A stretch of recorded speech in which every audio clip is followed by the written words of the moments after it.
Chapter 10. Evelyn's POV.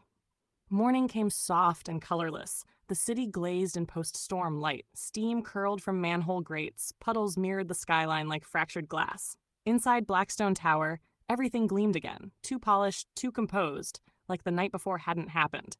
Evelyn arrived early, nerves disguised as punctuality. Her reflection wavered in the elevator doors. Hair twisted tight, lipstick precise, armor restored. The hum of the cables climbed with her heartbeat. When the doors opened, the executive floor smelled faintly of cedar and static. Julian's office light was already on. Of course it was. She crossed to her desk, set down her coffee, and tried to remember how to breathe normally.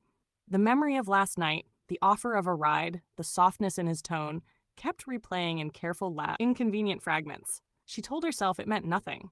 Professional courtesy. Standard protocol. Except courtesy wasn't supposed to feel like gravity. His voice drifted through the half-open door, low, measured, in negotiation with someone who clearly wasn't winning. Even angry, he sounded calm. That was the dangerous part. She forced her focus onto her monitor. Reports, schedules, client briefs, but every keystroke felt too loud. At 10:30, the call ended. Footsteps. The door opened. Julian emerged, suit impeccable, hair still damp from a rushed shower, cufflinks catching the light. "Miss Lennon," he said, glancing toward her desk. "Have you confirmed Whitmore's briefing?" "Rescheduled to 1," she replied without looking up.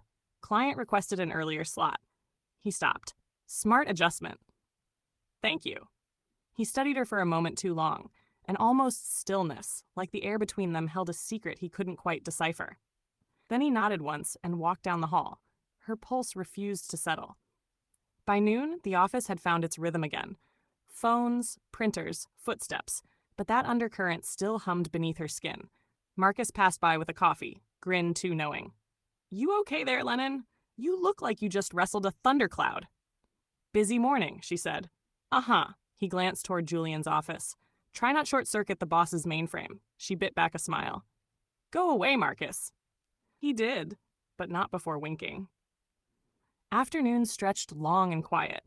The sky outside turned metallic, sunlight flashing off distant towers. Evelyn filed, typed, reread the same paragraph 3 times. Nothing helped. When the floor finally emptied, she lingered, part habit, part something else she refused to name. Through the glass, she could see him again. Jacket off, sleeves rolled, head bowed over paperwork. The lamplight burnished the edges of him in gold. She gathered her bag, hesitated, then turned toward the elevator. Inside the office, Julian lifted his gaze at the sound of her heels fading down the hall.